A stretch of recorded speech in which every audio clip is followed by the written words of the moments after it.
Hello everyone, welcome back. तो कल हम बैंक निफ्टी को एक्सपायरी के वक्त कैसे ट्रेड कर सकते हैं वो देख लेते हैं। पीछे से थोड़ी आवाज़ आ रही होगी, उस चीज़ के लिए मैं सॉरी चाहता हूँ। बट आप देख रहे होंगे कि यहाँ पर मैंने लेवल्स मार्क कर रखे हैं।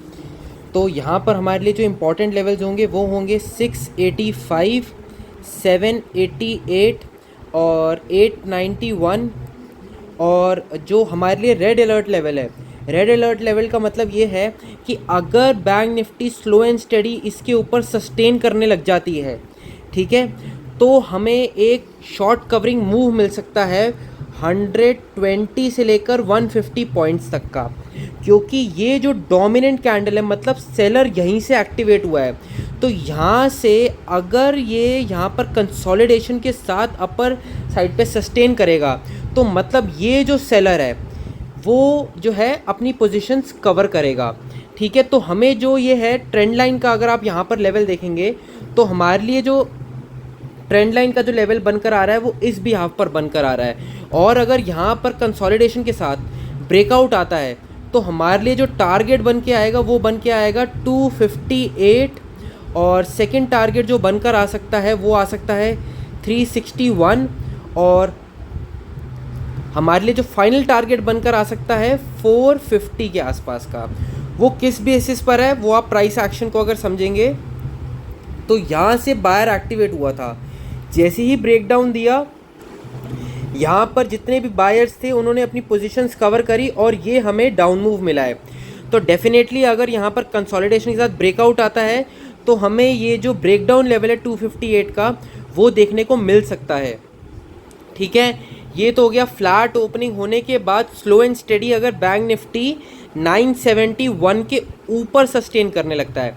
बट अगर गैप अप ओपन हो जाए 971 के आसपास, तो या तो हमें देखना है कि यहाँ पर एक रेंज बने अराउंड 40 टू 45 मिनट्स के लिए, मतलब कि 3 से 4 15 मिनट की कैंडल यहाँ पर सस्टेन करके अपसाइड की साइड निकलेगा तो हमें टारगेट मिल सकता है इस ट्रेंड लाइन का।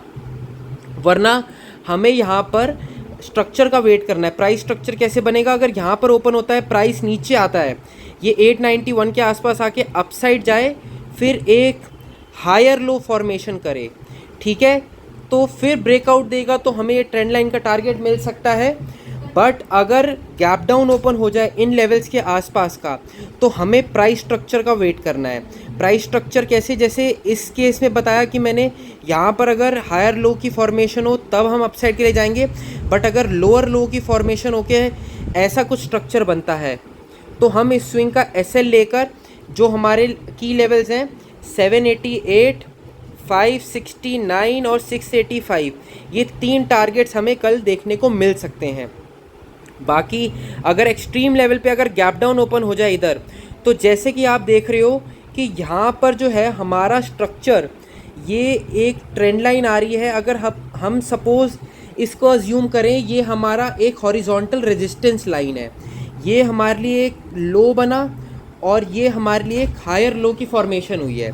तो अगर हम इधर से एक ट्रेंड लाइन खींचें, यहाँ से अगर हम ट्रेंड लाइन खींचेंगे तो हो सकता है कि बैंक निफ्टी इस ट्रेंड लाइन को सपोर्ट करके एक हायर लो फॉर्मेशन के लिए यहाँ पर एक डिसेंडिंग ट्रायंगल की फॉर्मेशन भी हो सकती है।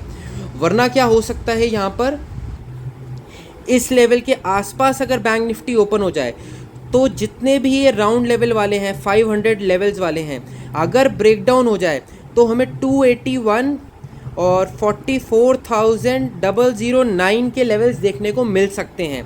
क्योंकि ये जितना भी बायर है सारी अपनी पोजीशंस कवर करेगा। बट अगर गैप डाउन सिनेरियो के बाद यहाँ पर रेंज बन के ब्रेकआउट दे तो फिर दोबारा से हम ये देख सकते हैं, क्योंकि यहीं से ही बायर एक्टिवेट हो रहा है और दोबारा से यहाँ पर बायर एक्टिवेट होने के चांसेस हो सकते हैं। तो बस आज के लिए इतना ही। Please do like, share and subscribe. Thank you.